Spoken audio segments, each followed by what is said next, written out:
back in October, my friend was like, I'm starting a Snapchat show. I was like, what's a Snapchat show? He's like, oh, it's just this thing on Snapchat. I'd never heard of it before. And he started making videos slowly. And he got like 100,000 views here, 1 million views there. And I was like, so how much money are you making now? And he was like, well, this is my first month and I made $15,000 profit. And I was like, whoa, what? You made $15,000 profit off posting 3-minute videos? TikTok released a new creativity program that pays you anywhere from 50 cents to $2 per 1,000 views, which is crazy for TikToks because how viral they can go. So I know people making hundreds of thousands a month on TikTok, and it's so easy. Who are you? My name's Daniel. Nice to meet you. I'm 16 and I started a business earlier this year that did very well. And yeah, now I'm just continuing to grow as a businessman and yeah. Guys, this guy is fucking amazing. He's 16 years old. He's from the same country that I am. And he's making about, I'm not sure if I get this right, $100,000 a month on Snapchat. Yeah, so around the 6-figure range. Sometimes it dips down below. Sometimes it goes a lot higher. But yeah, around the 6-figure range. And I do that from Snapchat, YouTube, and basically all these social media platforms. But mostly Snapchat is what was able to get me all of this, yeah. So what's the percentage of your revenue that is Snapchat? A majority of it, honestly. So the big majority, I'd say like 80, 20, 70, 30, Snapchat's favor. But now it's slowly becoming more even as I venture into new business ventures. But yeah, for a while it's been Snapchat that's been the biggest thing because that's what I started with. I love that you're talking. As I grow into different business ventures, so how is it to be schooled from teachers on your school? They have a different way of thinking because their way of growing up and their way of being raised is that you need a job and you need to go work in a safe environment that you know you're going to get paid a set amount every month. So I can understand their beliefs and how they think of it. I just never thought of it like that because obviously I grew up with the internet, right? So I was always exposed to all the other people that never had to go and do jobs and they could still be very rich. So that's what got me very interested. Since I was like 12 years old, I've been doing things on the internet. And so I knew eventually one day something was going to click. It took a while. So I've been doing this since I was 12, 2020. And it happened earlier this year, which I'm thankful for. But I can't blame the teachers for the way they think because it's how they're brought up. Do you sit there and you are saying, you are teaching me about business or philosophy or something like that, and I am making $100,000 a month? Yeah, so I don't think of it. Yeah, so kind of like that. So basically, if a teacher is talking about like something like business or something, obviously I know I do business. My company is in business, so I feel like yeah, maybe I might know a bit more of this than you. But they teach theory, and I'm sure that they know more theory than I do. But I implement it practically. So I'm sure they know more than me in terms of the books and everything, but I think I've been able to implement it well. You want to hear my theory? Tell me. That students are becoming cleverer than the teachers. Maybe some are still very slow, but yeah, some students are becoming clever for sure. Some students are tapping into what it's like to understand that you're not limited by a job and a steady income. You can get more than that because of the internet, thankfully. But some students obviously still believe I need to get a job, I need to go to university, which is completely fine. If you want to be a doctor, if you want to be a lawyer, you need to go to university. But for any other reason, I don't see a big reason for going to university apart from the experience. But you're paying $100,000 a year for an experience when you could go make a lot of money in your room and then get that same experience and get paid to do it. You know what I mean? Not only talking about the mindset that the younger generation has, I'm talking a bit also about the knowledge that they have in comparison to the teacher. They know how to solve problems better, maybe, than the teacher. Maybe, yeah. I mean, possibly. I mean, the way school kind of teaches you is not very problem solving. It's more like they're getting you prepared to do a job. So I don't really understand, like, I don't really see that happen a lot in school. I don't go to school every day anymore. So I left high school. I do a couple private lessons here and there, but I don't go to school anymore personally. Tell me about it. You don't miss it? Honestly, like, maybe some aspects of it I miss, but mostly it's for the better because I can travel whenever I want to now. I can really focus on the business, and I can do a lot of things that, in my opinion, are more important than going to school for 6 hours a day. And so, but your parents supported your this decision. You came up with this. Your parents wanted you to drop out. So I came up with the idea, obviously, and at first they were skeptical. How long? Recently. Yeah, right? so I dropped out basically in September. I didn't go to school again from September, but I wasn't going to school last year either because my business really started in January. So all of April, when the school was still going on, I didn't go to school in April. I didn't go to school in May, and I didn't go to school in June, even though I was still enrolled in school because I was so focused on the business. But then I was like, listen, I'm not going to school that much because I can't. So would you rather me get a lot of absences, or would you rather me just go into a new system where I can focus and do some lessons as well? So it's they more decided like that's more. what you guys suggest. Should I go to school, or should I be making hundreds of thousands of dollars? Yeah, it is like that, basically, how I see it. Yeah, it is. So your parents are rich? They're like middle class. Like we've never had any problems with money or anything like that, thankfully. So they're not poor at all. We've had money, we've gone on vacations. My family, like, as a whole, not just my parents, but my family, like extended family, they have money. So we've never had like any problems. But the way I started my business, I didn't really get like offered like $30,000 and they told me to start my business. I basically just got a laptop for my birthday, and then I just started working on social media since like 2020, and I made it happen out of like $0, which is super cool. Okay, so we can unfold a lot more about how everything led. You said you've been doing this for 4 years. Oh wow, you are texting while we're No, I'm just telling no one to come into my room. Telling no one to come into my room. Good. So let's tap a bit into the technicalities, because a lot of people saw the title and thumbnail about, oh, who is this 16-year-old kid that is making bucks on Snapchat or something like that. So let's tap into, give them what they came for. Teach us how to make millions on Snapchat. Okay, so so the way Snapchat works is it's a closed curtain platform, which means that you have to apply to get on Snapchat and you have to get accepted to get on Snapchat. And then once you're accepted, you're allowed to post content, but then it's still very strict at that point. So when I got on Snapchat was in December of 2022 was the first time that I got on Snapchat. And at that time, the platform was pretty easy to get into. You could apply for a show, get it accepted within like 3-4 days, and start making a lot of content, which is great. So we did really well because there wasn't that much competition early in the year. But as people started to understand what it was more and more, Snapchat became more strict as well as a platform. So in this day and age, if you want to get on Snapchat, it's basically almost impossible to get on Snapchat.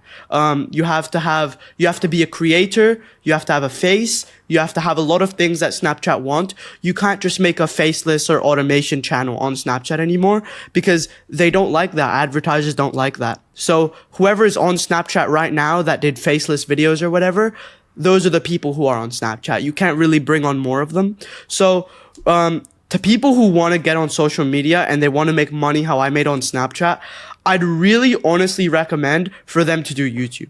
Because honestly, I think YouTube is really easy to blow up on now. I don't know, obviously, I think you know as well, YouTube, if you make a new channel, they'll promote it instantly. Like, they're promoting new channels like crazy for absolutely no reason. We started a channel, me and my partner at the time, we started the channel in May of this year, a YouTube channel.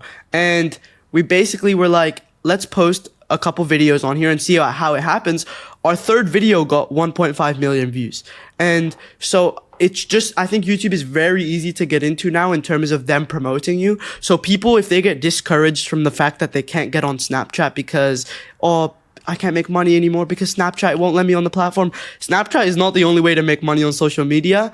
I'm expanding out of Snapchat, obviously. And I think if I'm doing that, someone who's talking about Snapchat all the time on social media, then other people should as well. So I'd highly recommend for people to get on YouTube. There's a new TikTok program that's paying people like $10,000, $20,000 a month. So there's a lot of ways to make money now. It's becoming relatively easy to make money now, in my opinion, on social media, if you know how to make decent videos. So you basically destroyed everyone's dreams. You are saying that it's almost impossible to get on Snapchat. Yeah, to get on Snapchat as a brand new person, it's basically almost impossible. I wouldn't get your chances up to get on Snapchat as a brand new person.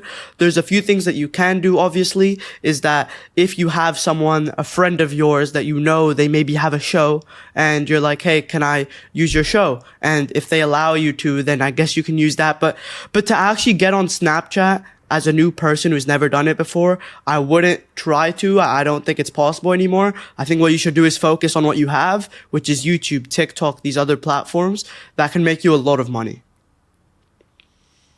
Okay, interesting. So let me share kind of how I am on Snapchat. I have 100,000 subscribers, how they call them. Followers, on yeah. Snapchat, followers. And how I got into the program, I was working with an agency that they are uploading my videos. So they were kind of the middleman with Snapchat for me to get a show. We did whatever. We had a 1 year contract, and now the contract stopped with them kind of. And now I own the page and I am uploading to the page, which is the best case scenario. Shout out to them. Wild Vision is the company. So for now, so maybe a good way is to find all this a page that has something like me, or for you to get a bigger creator and maybe pitch him on Snapchat because that he already has a face, and maybe you are making the content for Snapchat. I'm just trying to find some loopholes for the audience to not give them hopeless that you are fucked. But because actually I agree with you, Snapchat is the biggest money opportunity of the year. Yeah, 100%. Snapchat, if you're on it and you have the facilities to have a show and post on it, of course you can make a lot of money. What you said is 100% true. If you want to act as an agent for a big creator and help them get onto the platform, because Snapchat like big creators on their platforms, that's what they want. If you manage to convince a big creator and tell him, hey, I can get you on Snapchat, or no, I can get you, I'll pitch you to Snapchat and I'll run your whole thing for you, then I'm sure they'd be inclined to be like, oh, he can make me money for free. I don't really need to do anything. And he'll get me on the platform. Then that's a way for you to obviously get on there. You can take a percentage of your creator that you bring on and then make money like that. Or DMing dead Snapchat pages that they are already in. Yeah, you could do that, but you can't really find people's contact information if you see a dead Snapchat page, which is the problem. So because on YouTube, for example, people have like their Twitter in their description or their Instagram in their description, so you can message them. On Snapchat, you don't really have any of that, so you don't know how to contact them behind the scenes. So I think honestly, like, the first point that you mentioned is one of the best ways to do it, which is you get a creator that you think Snapchat would like and they'd be suitable for, and you go and tell them, I'll run your Snapchat for you, I'll take a percentage of the show, and let's get you on the platform. Interesting. But by the way, I'm like a problem solver. So when you were talking, I'm like, if they are uploading Snapchat somewhere, they are uploading the same videos. So maybe you can search the videos up, and maybe you can find them on shorts, and maybe you can find. Yeah, maybe you could reverse image search it. Yeah, maybe. But Snapchat, they like original content now on the platform. So if you see new pages, tell us about it. By the way, I was fucking scrolling to Snapchat the last couple of days. The content is shit there, bro. It's fucking horrible. Well, why is it horrible? Well, it's all these compilations of stuff. There is nothing original. There is like these kids. I'm going to blow the mattress. Like so all this kid stuff that do it on TikTok that they were blowing up like 5 years ago, or 2 years ago, or whatever. I think is like that. You disagree with me? No, I don't disagree, but I think Snapchat is moving in the right direction where they want a lot more originality. They want to clean up the platform, so that's their goal and that's what they're going to try to do. And so if you look at new shows that get accepted now, you'll see that a creator, when they get a new show accepted, they won't allow creators to apply for shows if it's just a direct repost from a TikTok or a YouTube. They want them usually to make a brand new episode for Snapchat. Yes. Okay. Walk me into the technicalities of thumbnail, title, intro, length of videos, uploading schedule every day, every 2 hours. Walk me through everything. Be Yeah, our so master. when we got onto Snapchat at the beginning, there was a myth that you didn't want to post every day. You wanted to post every couple of days, so every 2 or 3. And we decided, why don't we try to post every day and see what happens? So we did that, and it ended up working very well for us. So that's the schedule we've stuck to up until today. We post every single day. The videos, we aim to be 2 to 3 minutes, which we find is the best optimal time for each video to be on the platform. That's what everyone does on the platform as well. The thumbnails and titles are very clean. You'll never see thumbnails with like arrows and text on them on like YouTube because you like to keep it clean and to the point on Snapchat, and they really don't like clickbait or anything altered in the thumbnail. So you always want to keep it as clean as possible. Same for the title. You want to keep the title very nice, clean, organized, nothing crazy, because on Snapchat, it's just if people see a story that they think might be interesting, they'll click on it. So if you tell a story about something happening on the internet, and you just say a very clean 5-word title, and it's not anything crazy, but it tells you that there's going to be something cool in the video, then they'll click on it 100%. So you don't want to do anything over the top. You want to keep everything very clean, simple, nice looking. Even in the videos, you don't want to have too many arrows, animations, nothing. You want to keep it very nice and simple, which is what Snapchat seems to like, and their algorithm seems to like better.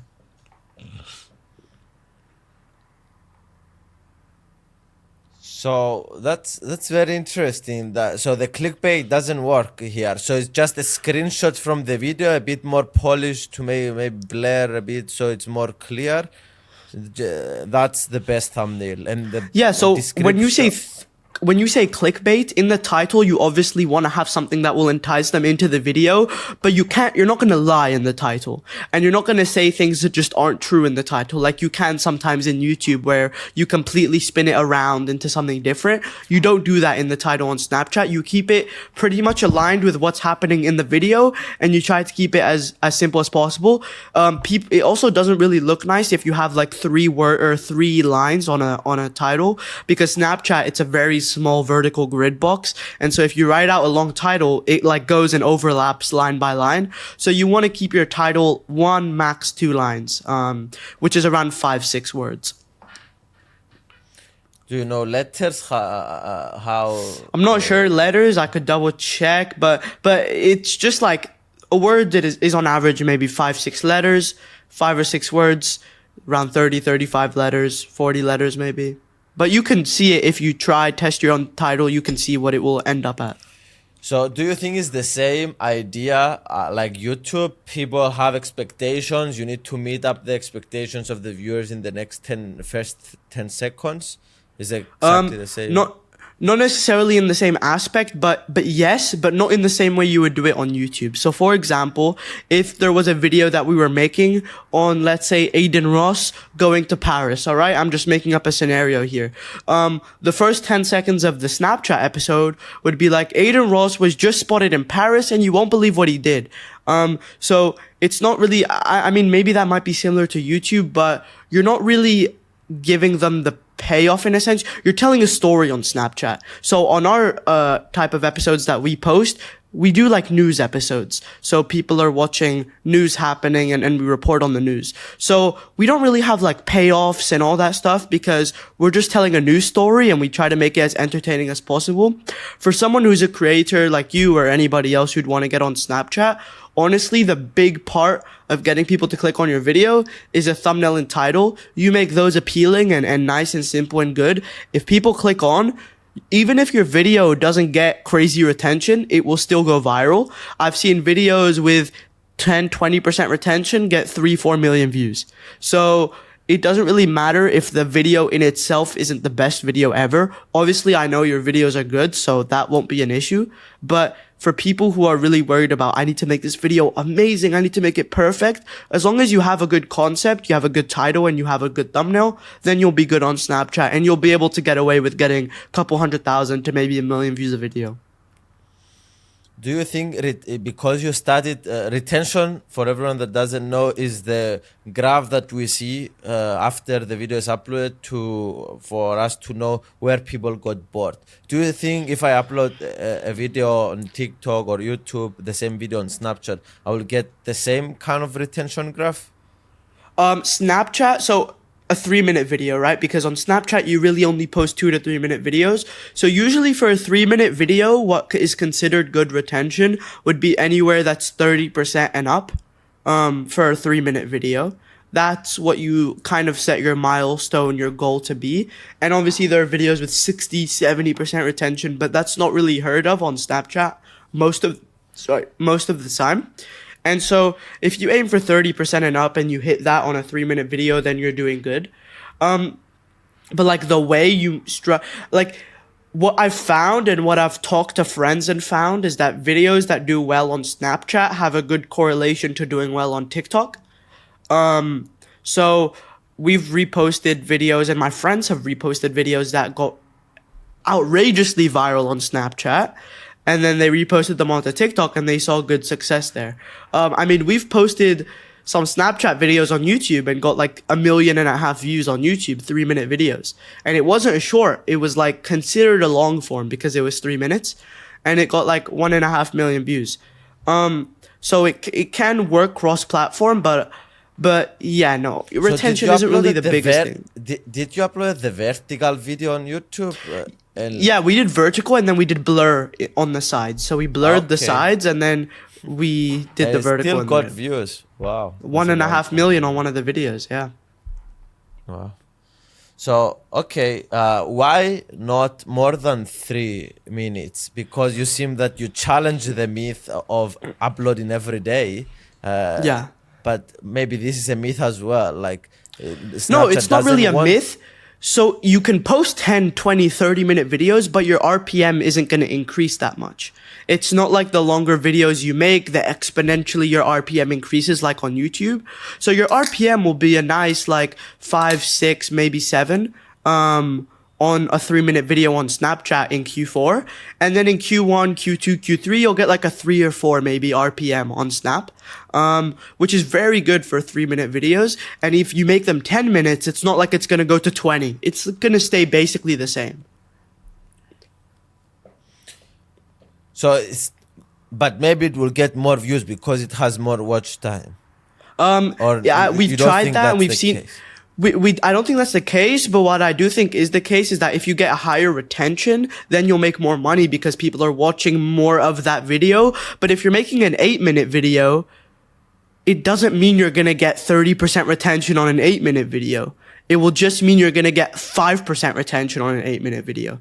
It's not like, you know how on YouTube, if you make a 1-hour video, maybe it will be like 11-minute watch time. But if you make an 11-minute video, it'll be like 5-minute. That's not how it works on Snap. If you make a 10-minute video, it will still probably be 50 seconds. It's just people are very quick to watch on Snap. And so you can't really capture people's attention. The skip. Yeah, they skip the tiles a lot. Yeah. So I think the gist is just keep it nice 3 minutes, 2.5 to 3 minutes, make a nice piece of video and so there is no limitation. You can upload a 20-minute video on Snapchat. Oh yeah, I am pretty sure you can upload a 20-minute video. I've seen 11, 12-minute videos uploaded. I'm pretty sure I've seen a 40-minute video uploaded. But yeah, you can post I'm pretty sure as high as you want. Because you your goal is to make money, I assume, with this stuff. So it doesn't make sense if it's not dramatically different to get a 8-minute video. It's easier for you to make a 3-minute video. It's And that's easier, why- it's cheaper, it's quicker. So the little, maybe couple of cents, or maybe like the little amount it would change, maybe if you made a longer video, isn't worth it for how often we can make shorter, really good videos with our team that cost cheaper. But for me, that maybe I will repost one video of my YouTube channel that is a 12-minute video. I prefer to upload it, like, to have all the You content. could, but even MrBeast posts 3-minute videos on Snapchat. So you disagree with the thing of taking a 10-minute video and uploading it, like making it vertical but uploading it. I so you would. I disagree mean, with this? I'm sure maybe if you tried and it goes viral, then you found a new meta. You know what I mean? But from what I've seen, and from what I've seen on MrBeast, and from what I've seen on these big creators who want to do what you do, which is they take their long forms and put them onto Snap, they themselves will also cut it down to 3 minutes. They won't let the full extended version usually post. How you are going to cut like a 12-minute? You're going to make it different sections and kind of make a different intro for it. Let me look at MrBeast, for example, because he's a really good example of someone who makes these 20, 15-minute videos, and then how will much money shorten them. he has 3 million followers on Snapchat, something like that. How much money you think his page is generating monthly? A lot of money. I'd say. I think a lot of money. Yeah. So MrBeast Potentially here, he's making, what do you think? Maybe 500K a month. That's a probably good around estimation? there, maybe a little less, but yeah, he's making well into the 6 figures a month with Snap, I think. So yeah, I'm looking And also at he these has videos. 3 different pages. He has the React, he has the gaming one, which Interesting. wow, which probably he's making with YouTube AdSense. Probably he's making $1.5 million, $2 million. Oh yeah, maybe he's three. probably. So 3 I'm looking million, through this but video it's now. $1 million on Snapchat. It's crazy with the same content. It's like banker stuff. So Oh, 100%. Yeah. It's really cool to see. So MrBeast's videos aren't the full 8 minutes. So yeah, it seems like he definitely cuts down his videos. He'll cut out boring sections of the videos that maybe wouldn't relate, because obviously you're telling a story, you're doing time blocking, you're doing a lot of things on YouTube to keep their attention going that you don't always need to do on Snapchat. So he'll probably cut out like things that maybe are good for a YouTube video, but just wants to get to the point on Snapchat. But also he is MrBeast, so people will watch it just because it's MrBeast. And so I don't think he has to worry too much about like specific tactics on Snapchat. You know what I mean? But I'm sure he does take into consideration those things. And I'm sure he's using Snapchat just as a nice ad revenue to pump more into his main channel videos. yes, I'm sure as well. So what do you think is the type of person that is using Snapchat? The average user of Anywhere Snapchat? from 12 to maybe 18 years old are the average Snapchat users. Usually on the younger side of the audience. That's why you don't really see a big presence of more adult content on Snapchat. So there are like crime channels and history channels and stuff, but you will never see like very in-depth politics and like things like that go extremely viral on YouTube on Snapchat, unless let's say there's a really big like Patrick Bet David, right? So let's say Patrick Bet David were to come on Snapchat. Let's say he was only talking about politics. Just off the bat, he maybe would not go very viral. But if he funneled his audience in from Twitter, Instagram, YouTube, and he tells them, follow my Snapchat, then he'll get views because he's funneled his audience in from another place. But with the algorithm on Snapchat itself, I don't think it's the most mature audience in the world. Interesting.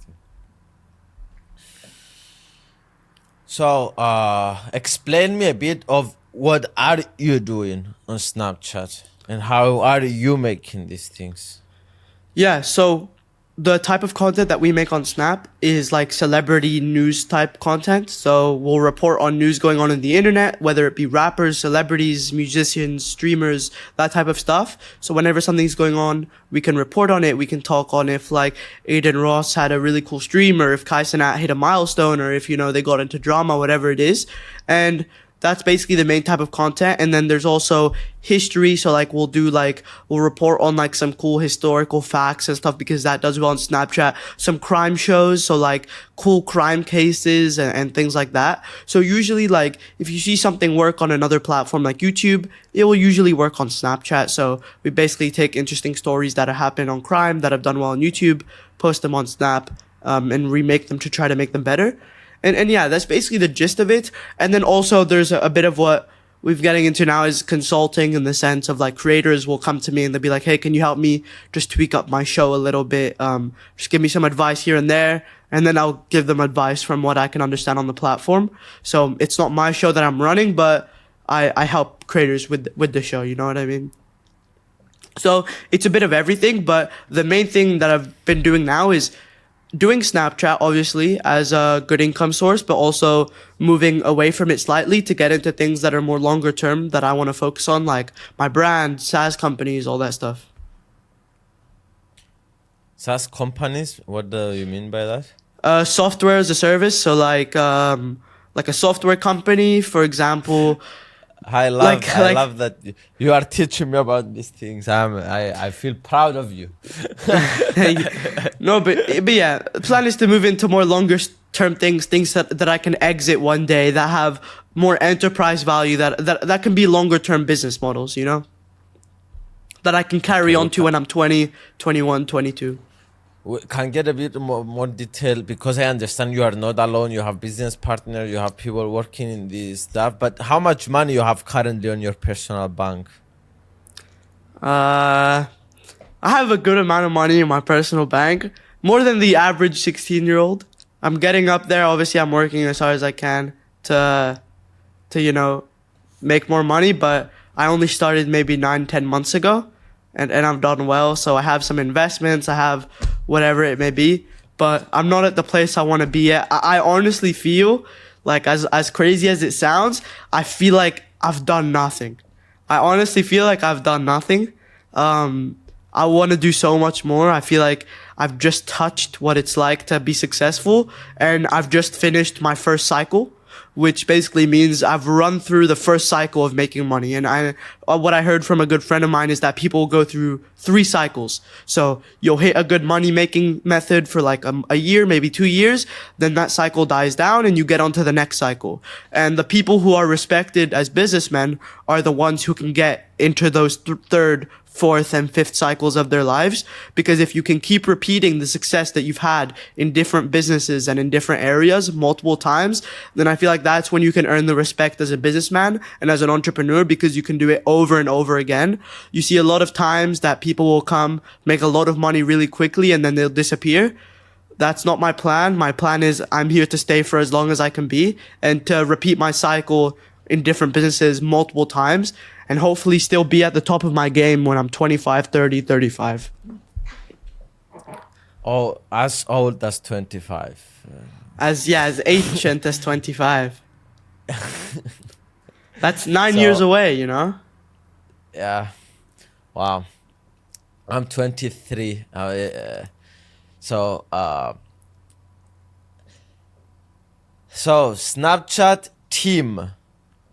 Tell us about it. So you have like editors, you have script writers, you have thumbnail makers, like you have, what do you have? Yeah, so we have all those teams. So we have an editor, obviously, thumbnail designers, script writers, voiceover artists, and then operations managers, who each have their specific role. So, for example, the editor will get in the video every day, and then the operations manager will tell the thumbnail designer to make the thumbnail. They'll then take the video and they'll post it. And this is just a cycle that we go on every single day. So now it's become a pretty smooth system. But obviously at the beginning, it was me and my partner, Luke, doing all the work. So 15, 16 hours a day, we'd sit on these calls and we would do everything. We would plan ahead. We would do everything. And then we were like, I think it would be smart if we hired some employees. So that's what we ended up doing. We hired some employees, and decided that would be worth our time because we can put our effort into things that will expand the business more than the day-to-day grunt work, which obviously is very important. But if you're someone who's at the top of the business and wants to expand it, then it's important to delegate and get people to do those jobs for you. So what is your job now currently? So like overseeing everything, like how does yeah, basically overseeing. I mean, I barely oversee anything now. It's literally all automated. Like, I don't need to look up anything anymore and it will run. And I don't even need to say a word in the group chats. But yes, occasionally if there's a problem, we'll put out the problem and we'll fix it as best as we can. That's basically our job.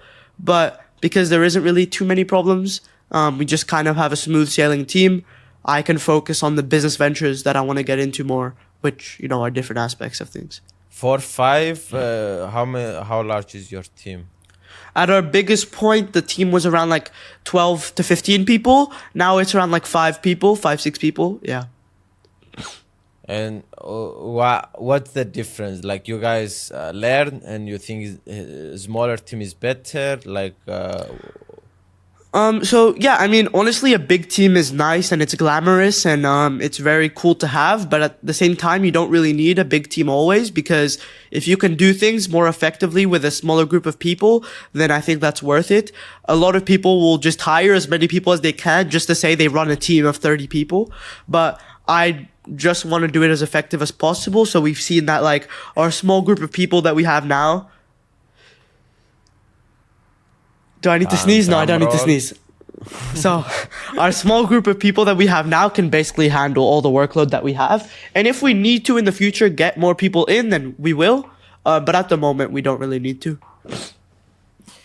Okay, so you have script writers, you have thumbnail maker, you have editors, you have voice over people, you have someone probably out of all these people that are coming up with the ideas. Yeah, of course. Sometimes for example, let's say a thumbnail designer will come up with an idea as well. Or like an editor will come up with an idea, because the team is very small. We all work together. It's not like they're all separated differently. They're all in the same group chats. So they'll brainstorm with each other as well for ideas and things like that. It's honestly like, I think we got just so lucky with how good of a team that we have. Like, honestly, the team that we have now on the snap shows that we run are literally like the best team we could have asked for. Like, they're all the goats. I don't think there's other people like them. Like, they do everything just so effectively. But yeah, they've just been so good. How many Snapchat shows you guys run? Well, at our peak, we ran around like, maybe I'd say 12, 13. Now we don't run as many. We run at like a bit less than that. Because of some things with the platform, but yeah, it's around like a few shows that we do. We don't like, what we've realized is in the newer months of the year, it's like we kind of like slowed down how many shows we ran to focus on more other projects apart from just Snapchat. So at our peak, when our focus was simply just Snapchat, I could have taken on like 30 or 40 shows. But like my interest moved away from that slightly, as well as my business partners. So like, obviously we both still do Snapchat, but we want to get into other areas of social media as well, which is why we don't run as many. And what happened with that? Do you still have them? You are able, if you have a Snapchat show, you can sell it to another person, like, or you got banned? No, I don't really think you could sell, like, I don't think selling is really a thing or anything like that. I mean, you could like get someone to run it for you for percentage. So like, you're like, hey, I don't want to run this show anymore. Can you run it for me? And I'll give you percentage of the show. I've built it up until this point. Just run it. I'll give you percentage and just get your team on it and stuff like that, which is usually what people do if they don't want to run their shows anymore. And is there a market or to go and see, or not really a market or anything like that? It's just friends. Like, because we have friends in the Snapchat space. Like, I have friends in the Snap space. My partner has friends in the Snap space. So like, if I wanna get a Snap show that I run on my own, I'll tell my partner like, hey, do you want to run this, or do you know anyone who wants to run this? And same the other way around. So me and my partner don't work on all the shows anymore together. He has some shows, I have some shows, we have some shows together. It's just more of a dynamic thing. So how did you got into these communities and you discovered this Snapchat thing? Because a lot of people want to surround themselves with people like that. And how did Yeah. you got? So back in October of last year, my friend is the one who told me what Snapchat was, and the way he found out was through his friend who knew someone who knew someone who knew someone. But from me, my friend was like, "Hey, I'm starting this thing." It was in October. He was like, "I'm starting a Snapchat show." I was like, "What's a Snapchat show?" He's like, "Oh, it's just this thing on Snapchat. I'd never heard of it before." And he started making videos slowly, and he got like 100,000 views here, 1 million views there. And I was like, "So how much money are you making now?" And he was like, "Well, this is my first month, and I made $15,000 profit." And I was like, "Whoa, what? You made $15,000 profit off posting 3-minute videos?" And he was like, "Yeah, it's really cool." And I'm like, "Bro, I want to get on this. How do I get on?" And he was like, "Yeah, I'll connect you with an agent or whatever." And we never really got connected because he was busy or whatever. So me and my partner formed together, and we were like, "Hey, let's find an agent." So we went through like a hunt of finding an agent. We eventually found one, and this was in December when we finally found our agent. And we were like, "Hey, let's go for it. Let's start the show." We called it. We started it, and then the first month it did super well. And just been that ever since. Just start running shows, and we eventually expanded from one show to 10 shows to a lot more than just a 2-man operation, employees and everything. And then it led me to here on the podcast and everything like that.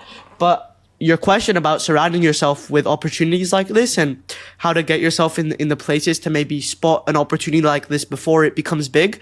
Honestly, I always wanted that when I was before I ever saw Snapchat, and it was just luck. It was just luck and timing. So if my friend had told me, "Hey, I'm starting a YouTube channel," or if I didn't know my friend, I just happened to know him. I knew him for 2-3 years. He just happened to know what Snapchat was, and he just happened to get on it early because of someone he knew who knew someone who knew someone. So it was just timing, preparation, and luck, mix of those three. But obviously, timing, luck, all that thing is great. But if we didn't execute, then we wouldn't be at the position we are now. But we did execute on the luck that we were given. So a lot of people get a lucky opportunity and they don't execute on it, and they wasted that lucky opportunity. And I know a lot of people who got into Snapchat and wasted that lucky opportunity. But we didn't waste a lucky opportunity, and we capitalized on it as much as we could. And yeah, it's good. You are in Cyprus. Cyprus is the smallest island in the world, let's say, somewhere that nobody knows. But you did all this stuff online. In Cyprus, there is not a lot of people that do Snapchat that you can talk at school. It's not like that. So you did all this stuff online. So you think you can... you don't need to be in Los Angeles to be doing these things. What is your thoughts? No, a lot of people think they need to be at the heart of all these places, like Los Angeles, Miami, or whatever. But you don't. I'm in Cyprus, obviously, not a big country. And I've just always been whatever on my phone, computer, like trying to do stuff on social media, like starting YouTube channels, whatever. And we were like, okay. And I capitalized on an opportunity. All you need is an internet connection and maybe a phone or laptop, and you could basically make a lot of money from anywhere in the world. A lot of people also get mixed up like, oh, what if I post from Egypt? Is my content only going to get shown to Egypt? No. If you make a good video, it will get shown to everyone in the world. It doesn't matter where you are. Just make good videos, make good content. But make it in English language. Don't make it in Greek. Target a US audience. So target Americans. But you don't need to live in America. Yeah. People who make videos in Japanese or like Greek or whatever, they're targeting that audience. So you're not going to target everyone in the world if you're making a certain type of language. English is one of the most recognizable languages in the world, which is why you see the content is so big. But that's even why people like MrBeast are dubbing his videos so that he can hit every single country on this earth. But yeah, to start off, just target English. It makes the most money, pays the most, best advertisers, and hits the nicest audience. Do you want to stay in Cyprus? Do you want to build your life in Cyprus? In my early years, I don't want to build my life in Cyprus. I want to go, obviously, to places that have people in the space around them, and like LA, Dubai, wherever it is in these areas that have the industry and everything, so that I can further myself. Maybe when I'm older, 50, 60, 40, whatever, I come back to Cyprus to relax. But for now, I'm on go mode. My brain, I just need to get a lot of stuff done, and I don't think I can get everything that I want to get done being in Cyprus. What is your biggest insecurity, you think? Meaning what exactly? Like, What is your biggest insecurity? Everyone has insecurities. Maybe me, I have a big nose or something. I have a big or I nose don't- as well. I mean, my nose is pretty big, I can't lie. So I guess that would be an insecurity. But I don't know. Like, yeah, like whatever, my nose. But I don't know, to be honest. Like, biggest insecurity, I don't really care. Honestly, like I used to be like really fat. So I used to be very fat. And when I was in school, I would just get made fun of for being very fat. And I thank people for doing that because I lost all the weight. So I thanked all my friends for calling me fat. But when that happened, I like locked into my computer and I like was like, yo, if I'm not the best person in the real world and I'm not like the most jacked, like tallest, whatever person in the real world, maybe I could be something big in the online world and maybe I could make something big out of my name there. So that's when I really that's why I got into like all this stuff. And eventually I was like, yeah, I'm big in the online world, but maybe I shouldn't be fat. So I lost like all the weight, like I started taking care of myself obviously as a person. And so obviously that's good. But yeah, I mean, I don't really like have like an insecurity, like my nose, whatever. I have a big nose, but can't control that. So I don't really care, honestly. Like, I don't care. Maybe I want people to like respect what I'm doing because I'm young. I'm 16. People see success, but they don't respect that I could do it, and they don't like take me seriously because I'm so young. So maybe I'm like, yo, just take me seriously. Like, even though I'm young, I'm still smart, like I can still get things done. I'm smart. I did well in business. I can do this stuff. But yeah, I don't really have an outlying insecurity that it's just one big thing that I always think about. What do you want to do in your life? I want to have a family, and I want to be very rich, and get closer to God, probably. So like get closer to God, have a family, and have a lot of money. I think a mix of those three things is like the perfect thing, in my opinion.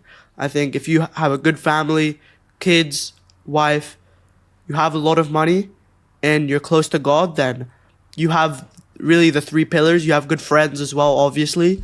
Then that's what you want, because there's people who are very happy in the world who have no money, but they have an amazing family, and they're close to God, and they're religious, and they enjoy their time. So I think you don't need a lot of money to be rich, but I personally feel like it would be comfortable. I could enjoy myself with my family, my friends. Enjoyable thing. That's what I find enjoyable. But yeah, I just want to be able to live comfortably and enjoy my life. I don't want to stress about things. So like people maybe stress about money, or they stress about like this, that, the third. I don't want to stress too much. I've been stressing a lot now because I'm in the building process of getting everything. But in 20, 30 years, I'm never going to retire. I'm still always going to build businesses, but I just want to be less stressed. What is a good amount of money for you? 100 million, like 100 to 500 million is the amount of money I want to make. And what do you mean? What does God mean for you? And what do you mean you want to get closer to God?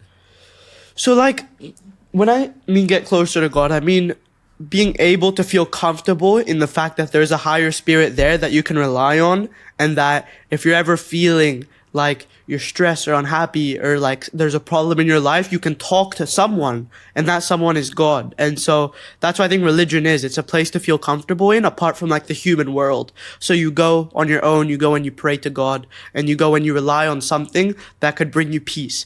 And so that's why I think God is, in the sense of like there's a God and you go to him when you want comfortability, when you want the stress to be removed, when you want things to happen in your life, you go and you pray to God.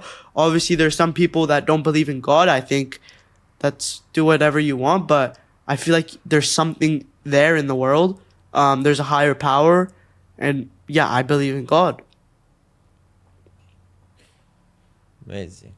So, what do you think is the future of Snapchat? Do you think it will become bigger than YouTube? Do you think it will? How do you think it will evolve? And do I don't you think it'll think become kind bigger of than YouTube. do you think kind of is falling off the opportunity of Snapchat in comparison to what was 1 year ago? Like how? Yeah, so I think a year ago, anyone could get on Snapchat. Anyone could make money. Anyone. Now it's not like that anymore. So obviously the opportunity to make money like it was a year ago is not there anymore. There's still obviously people making a lot of money. There's ways new people can make a lot of money, but it's not as easy as it was to make money. On YouTube, it's easier than it was a year ago to make money. Like literally, it's easier than it was a year ago. So I feel like YouTube is going like this, and Snapchat is going like this. But Snapchat is a great platform. It gave me everything I have. Everything. So like, it's literally amazing. Like, I can't thank Snapchat enough, obviously, but it's just what it is. Like, Snapchat is declining slightly in terms of, like how easy it is for new people to come on and make money with the platform, and YouTube is increasing. They want to be the biggest platform in the world, YouTube, and I think eventually they'll get there. If you start a channel now, I think in 10 to 15 years, if you keep evolving, your channel can stay relevant. Whereas on Snapchat, I don't think that's the case. So you think you are talking about this about the opportunity, right? Not Yeah. about the users, not about the. You are talking about the opportunity. Yeah, the to opportunity make of money. getting on the platform, but you can still make as much money if you're on the platform. There's still millions of people watching it every day. I'm not sure about the exact user data, but I know that I still get videos with millions of views.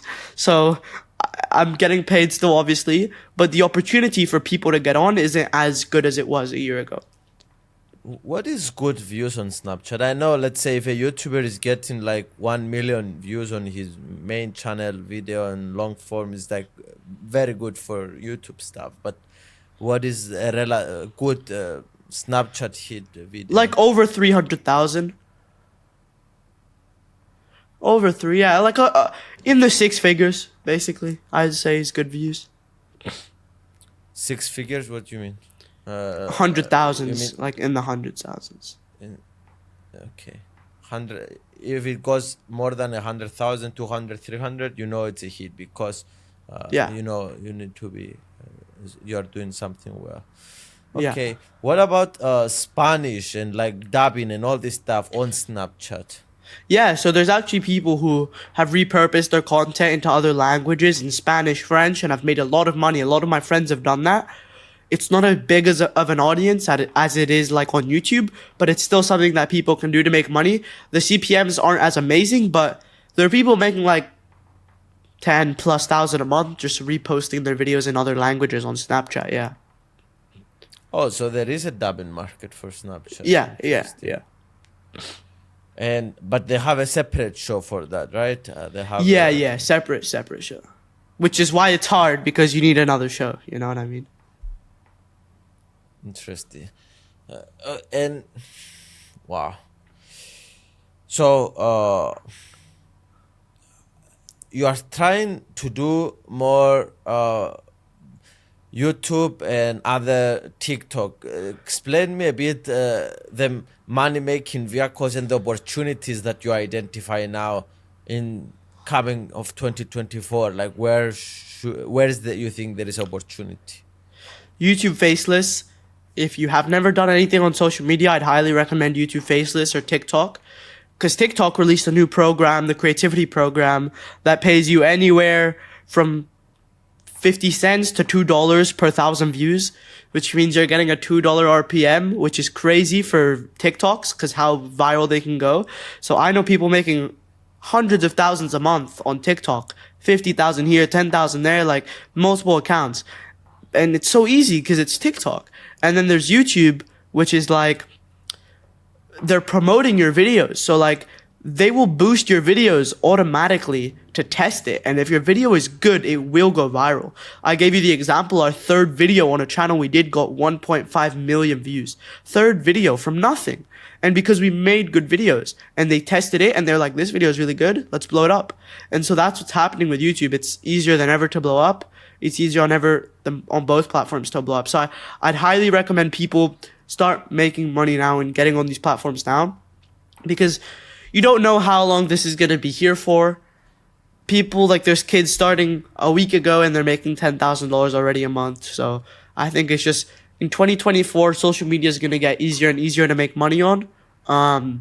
So people should get on it. So you see TikTok, big opportunity, but you see the biggest opportunity for brand is on YouTube.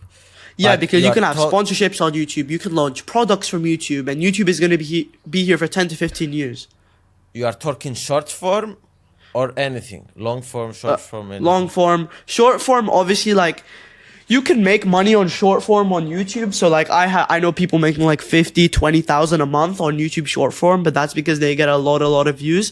But long form is arguably it's not arguably, it is the best way to make money on social media for video creation purposes, because you make a video, it goes viral, you make a bunch of them, they go viral, then you have sponsorships, and those sponsorships pay you crazy CPM deals and affiliate links and whatever, and then you can create your own products, and then your own products can sell like crazy. You can exit that company as well, and you don't even need to be a face to do that. You can be a faceless channel as well and do that. Obviously, it's easier if you're a face because there's more trust and everything, but people are doing it without a face as well. I know, like, obviously you take sponsorships on your videos. Like, there's so many external ways to make money apart from just the AdSense revenue. So you're not only relying on the monetization and the AdSense from the platform, you have so many other ways to make money as well. You know, it's a big eye opener for me that Logan Paul and KSI will become fucking billionaires. Oh, 100%. And Feastables and like all these companies are literally going to be massive companies. And like you see Nelk with Happy Dad. Nelk is demonetized on YouTube. They don't make money on YouTube anymore. Like, not even a cent. But they're making $1 billion company off the views they get on YouTube. But they're not making any money from YouTube. They're just making $1 billion company by promoting their drink. So, like, it's crazy. It's super cool. Yeah, so when I understood that all this stuff that are happening, so I put like, okay, fuck all these short-term, not even brand deals or something. Everything should be to scale up the views. To get like to whatever 50, 100 million subscribers, and when you have that thing, then it's worth it to make like a product and all this stuff. Well, no, you don't even need 50 or 100. You see in Nelk, they have 7 million subscribers on YouTube. They literally only have 7 million subscribers on YouTube. You know what Nelk is, right? And you know, like, obviously 7 million subscribers on YouTube, and they're making $1 billion drink. Like, from 7 million subscribers. But Nelk is like one of the OG brands for sure on YouTube. So it's like they've been here for like 7 years, 8 years doing content, maybe more. Yeah, true, but like, you don't need 50 million or 100 million subscribers to make $1 billion or $100 million company. I really don't think so. Because you see someone like Iman Gaji, you know who Iman Gaji is? He's making $100 million, $1 billion company, and he has 3 million subscribers on YouTube. And that's just because of how he's presented himself. Is his funneling stuff on his what is his company, Iman Gaji? It's an e-learning platform called Educate, where it basically has courses, it has a software as well, it has a lot of things, and he's going to be able to exit this company for hundreds of millions of dollars, if not billions of dollars, in a couple years to come, just because he's funneling from social media. And he also now gets presented business deals and whatever, like he mentioned himself. So you don't need to be the biggest creator in the world. You just need to maneuver yourself correctly, and you can be set up for life financially. Okay, so let's do an experiment to see because one thing, because I'm older than you. I'm 23, so I feel when I'm hanging out with you, you are a lot more experienced in what is relevant and what is happening in the world than me, because Alright. it's natural, because you are 16, you understand more the world that is like that. So let's say, what products, what direction you think I should be taking my channel in the future? Well, I feel like your brand is connected with craziness and like just people who are high energy, high focused, and things like that. So I feel like you could do something that matches that high energy, high focus, whether it be merchandise for sports or anything in that type of area. Where it's like something that's high, it gives people that high energy, like ready to go. Let's get this done. Cause that's what, just personally to me, that's what you portray. You portray high energy, like, let's get this done. Like, let's go. Like, I saw you at Vid Summit, you had no shoes on and you had blue hair. Like, you're crazy in that sense. So if you release a product that matches your energy, and you obviously get a really good audience who enjoys your and loves your content, which you do, then it's just going to convert very well. So that's then for you to decide, what do I enjoy? Because I feel like you also need to enjoy the product you have. Nelk, they go out, they party, they drink. So they released their Happy Dad and they released that. KSI is a boxer. Logan Paul, athlete, WWE, MMA, all that stuff. So they released their energy drink. So it's just for you, like, what do you think is like high energy and matches with what you do? So like, you travel a lot, so maybe you could do something to do with that, with something like traveling or something, just something interesting along those lines. I would have to brainstorm a bit more, but I just get something that's high voltage with you,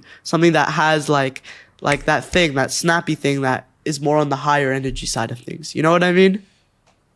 Yes, it's very interesting. I think, and you are a lot more accurate sometimes than I am, because I am me. I don't think I'm a high energy. A lot of times I forget like who I am and what is my brand, and I need other people to tell me.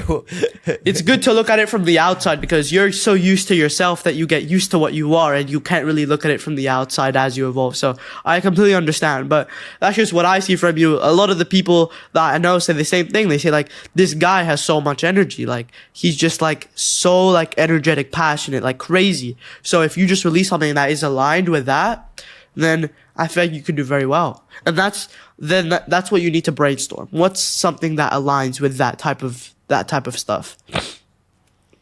I understand. And you see, guys, I was right. Younger kids understand the world better than we do. So hang out more with younger kids. You're going to learn Yo, a that's lot. crazy. That's crazy. Wait, so what would be the age cutoff to hang out with younger kids? Like, if you're in your 30s, is it still fine to hang out with like 16 and 15-year-olds? Yeah, why not? I in my company that we have the YouTube channel, we have 18-year-old, 17-year-old people, because they understand a lot better about these things than I feel like there'd be a cutoff though, like 70, 60, 50-year-olds can't really hang out with like 15-year-olds, you know? No, I think, bro, if they need to understand social media, who they are going to hang out with, they are going to go to a course about social media. Just a kid there will show you how Instagram works, all this stuff. So this is what I meant in the beginning, that younger kids, I'm not sure, because I don't think you appreciate your capabilities and your generation capabilities, because you are in your shoes. I think No, I get what you mean. I get what you mean. I feel like you're older, so you look at like younger kids and you're like, wow, they know a lot their age. When I was their age, I wasn't that cohesive with like how I think and how I understand the world and whatever. No, when I was at your age, I was smart in understanding, I don't know, about YouTube or Facebook or like different apps. But now Snapchat is a different thing that I don't think I Yeah. understand at all. So I need to hang out with you. I need to hang out with younger people that use Snapchat for me to get the understanding of this Yeah, world. of Or course, like, of course. for example, my subscribers, they are like, let's say, I don't know, 40, 15, 16. So I need to hang out and understand them a lot better. So anyway, from all the aspects, kids are cleverer than older people. I cannot stress this enough. In a lot of ways, they are more open-minded. They are more free. They are more curious, and yeah, it's something that we overlook because we see kids and we are treating them like kids, and they think that they are kids and they don't have capabilities. I think if we just shift this and we treat kids like adults and like equals, then kids will not act like kids anymore, and there will be. I don't know. Maybe you think I'm crazy. There we go. Release a product. about I don't know, but you're crazy. So release a product. Okay, so let's go one step further and say about your personal life now. How it changed everything. That did it bring you a lot of confidence? All this stuff. Did your like how this your personal life changed? Yeah, I think it got better because I personally just got a lot of confidence after like seeing the success that I had with what I did, and also going on the podcast and the interviews and all those things, and seeing the like the things that people have commented, like all the positive and stuff, and it's like, yo, like, wow, people actually think what I did is very cool. So that brings me a lot of confidence. So like maybe I would have cared more if people like hated or whatever before I ever got positivity back. But then once I got like positivity back, I don't really care honestly about hate or anything like that. Because half the time hate is from kids who do nothing. Like actually they do nothing. They're not ever going to do anything with their lives, and they just like they want the attention. So let them hate, let them do whatever they want. I don't really care. At the end of the day, I know when I'm like in my 20s, 30s, and I'm doing a lot of cool things, then, you know, people can't hate at that point anymore. And I'm glad Did that I'm you documenting everything from very young, because people can see me Yeah. mature as I get older. That's what I looked like. I see a lot of people who have done that. So a lot of people documented themselves when they were very young, posted on their YouTube channels, and you can see the maturity as they made it and they became successful. And I haven't made it yet at all. I don't think I've made it yet, but I had some early success. But in 10 years or 5 years, when I look back at the videos I made now on my public pages, I'm going to be like, yo, this guy was like a little kid. Like he's going to, like in 5 years, I'm going to be so much better than I am now. It's very interesting. Yeah, very interesting to see about uh, about. I'm curious to hear. I'm thinking about your parents now. How does that everything affected the relationship? Did the dynamic change when you started making money? Did you became No. like, or you are still you are saying to them, "Oh, okay, now I'm like my own. I will travel alone. I will do all this stuff." So like before I made money, obviously I didn't have a reason to travel alone. So I always traveled with them. But now when I'm going to countries all the time, meetings and like interviews and whatever, they don't really have a reason to come, and there's no reason to spend all that money for everyone to go on trips all the time. So like, yeah, I travel alone now, but it's not really an issue. But in terms of the dynamic, no, I joke with them, and I'm like, I joke with them about like how I'm making money now and they can't tell me anything. But in reality, like they're still my parents. So everything they say I have to do, because it doesn't change whether I'm now 16 or 25. If they tell me to do something, I have to do it no matter how much money I make, because they're still my parents at the end of the day and I have to respect them. Did the dynamic change a bit with your friends? No, not really, bro. They still make just as much fun of me. literally just they don't care. It's the best thing. It's so much better like that though. I wouldn't have enjoyed it if it changed a lot, because it would be like, you guys aren't the people that I grew up with. You're like not the same people that I know. But obviously they think it's cool what I'm doing, and they like congratulate me and they say all these things. But like my friends, they still, I'm still the same person I was before I ever made money. Like it's nothing crazy now. But something that did change, which is very cool, is like I'm in Dubai, for example, and kids will come up to me and they'll ask me for a picture because they saw me in like Jordan Welch's video. And I think that's the coolest thing in the world. It's so cool. I'm just like, I wasn't even in Dubai. I was in Abu Dhabi for UFC, which is a smaller city than Dubai. There's less people. And then these kids in the Abu Dhabi mall, they come up to me and ask me for a picture. And it's just the coolest thing ever. So that's what's really cool. That's like the biggest thing that's changed, honestly. And I really enjoy that. I think it's just super cool.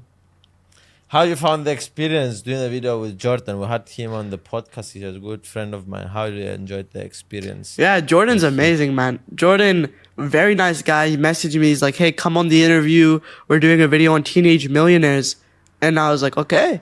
And we went.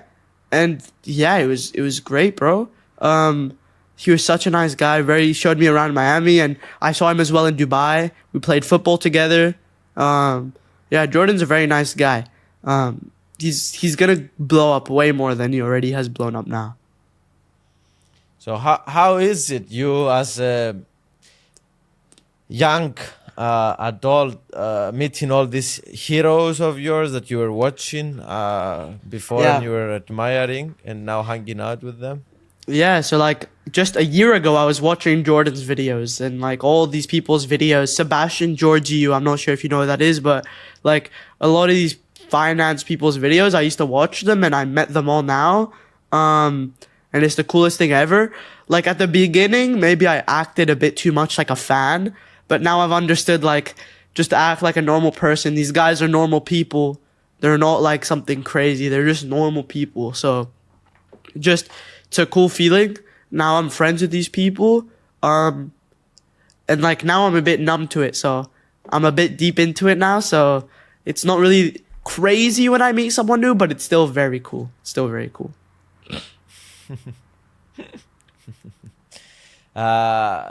So you are planning to move from Cyprus soon?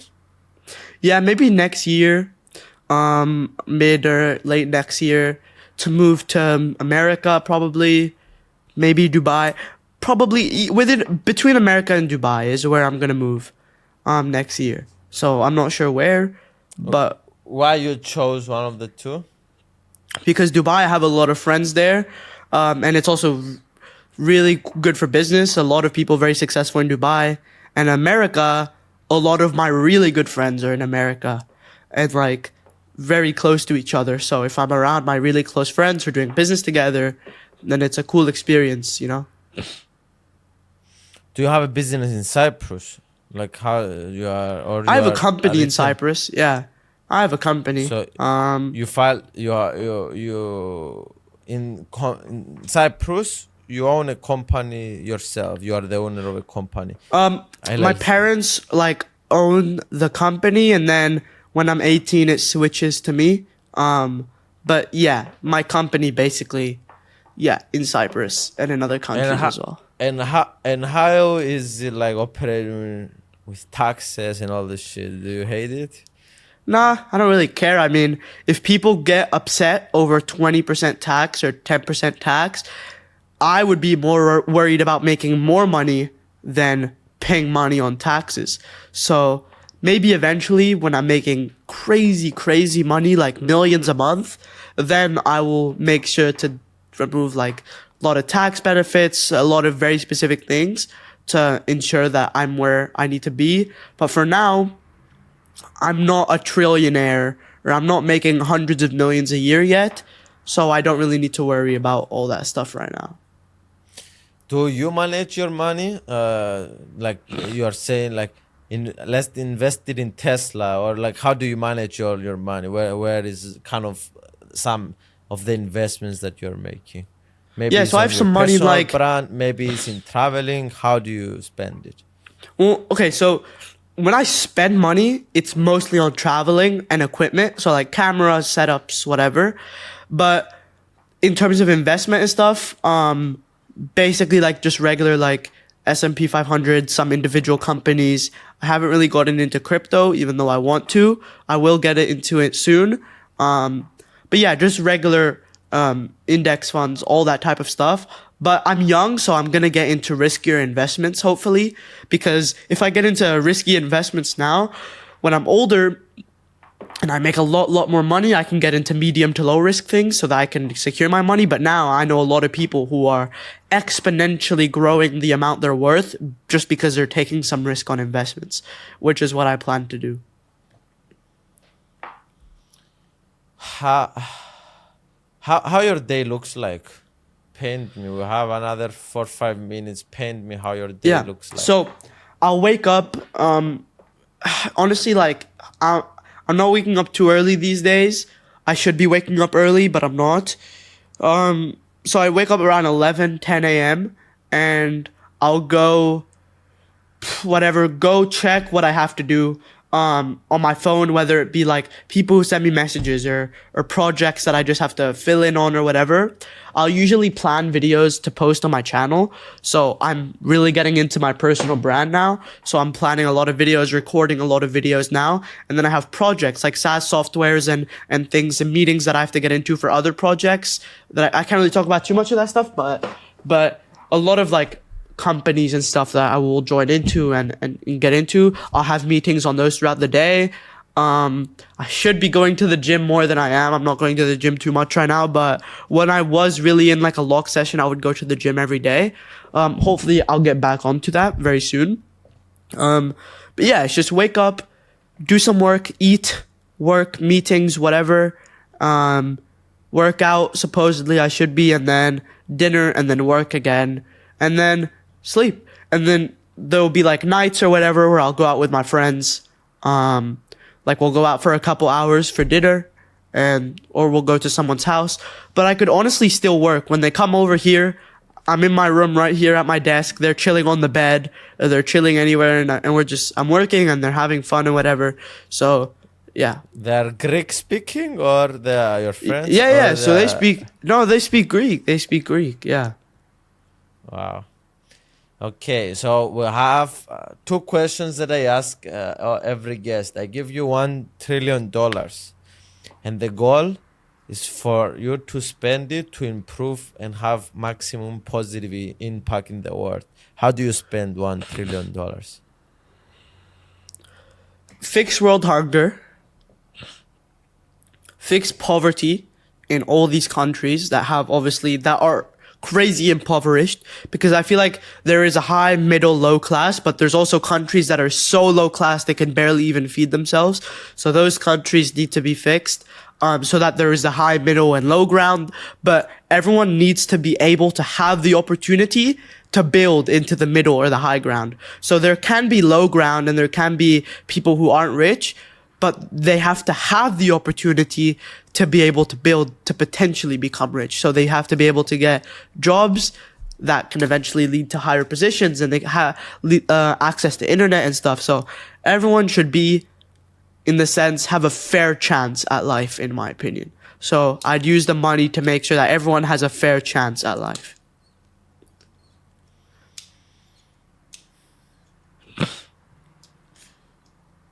So, okay, and you are to go first to the underdeveloped countries and find some ways to give them fair opportunity. Yeah, so underdeveloped countries, extremely poor families, like just overall improve how humans function on a day-to-day basis. And yeah, just do that by, obviously money is what makes the world go round, so use the money to help poor families, to build infrastructure, to build schools, to build hospitals, to build all these things that will just improve humanity. And I'm sure $1 trillion can do that for a lot of people. And I'd also build businesses so that people can be hired under those businesses and have jobs. So to be able to give people opportunity. how do you learn about when you want to learn about a new topic? Like, how do you learn? I'll ask my friends who are a lot smarter than me questions, and usually they have the answers because obviously I don't have one friend who knows everything. I have a friend who knows a lot about this, a friend who knows a lot about this, a friend who knows a lot about this. And if I ever have a question about anything, I'll ask them. And then also, there's a lot of free content out there in the world on YouTube and on social media to actually learn. Honestly, I never have bought, like, going up into things, I never really bought courses or anything like that. Even though now I think there are some good courses that can help people just kind of expedite their learning more, like some creator courses and things on YouTube and stuff. But I just watched free content and figured it out. And I feel like a lot of people want to get there so quickly, but you need to take the hours to watch videos, to look at people, analyze, and all that is free. MrBeast has arguably some of the best videos on YouTube, people say. And he puts out his videos for free for everybody to watch. So anybody who wants to analyze how to make a good video, his videos are right there for you to analyze. And people don't really understand that, you know? They think there's a secret method, which maybe MrBeast has some things he doesn't tell people, but at the end of the day, it's all put out for everyone to see. So people can see all the things he's doing in his videos. People can see all the things you do in your videos. People can see all the things Nelk do in their videos or KSI does. It's all out there for everyone to see. Okay, so this is the last exercise that we do on the podcast. You are going to die after this. And this is your last 30 seconds that you are going to broadcast anything that you want in the world. And actually, if you die in 2 to 3, 4, 5, 20 years, we can come back and see your last words here. So the stage is yours. Say whatever you want to the world. That's tough. That's tough. Okay, 30 seconds to broadcast. All right. Follow me on Instagram. Follow me on... No, I'm joking. We are going to put your links of your social media in that the was description. a joke. Basically, I would just say anybody can make it. Anybody can make it from 0 to 1 million. Anybody can make it from 0 to 100,000. The most important things that you need to understand is have family, have people who care about you around you. Make sure you're always in a place where you can go to people for advice and help, and make sure you have a system around you that keeps you motivated. And don't be lazy. Don't be controlled by the people who own the world. Think for yourself and think of how you can break free from the roof that the whole system sets you. School makes you be a worker. You don't want to be a worker. Some people you might want to be, but for the people who don't, you don't need to be. You can be literally anything you want, and all the tools are in front of you, so just don't be lazy and you can make it happen. That's what I'd say to the world. Thank you for inspiring us today. I love you. No problem. I love you too.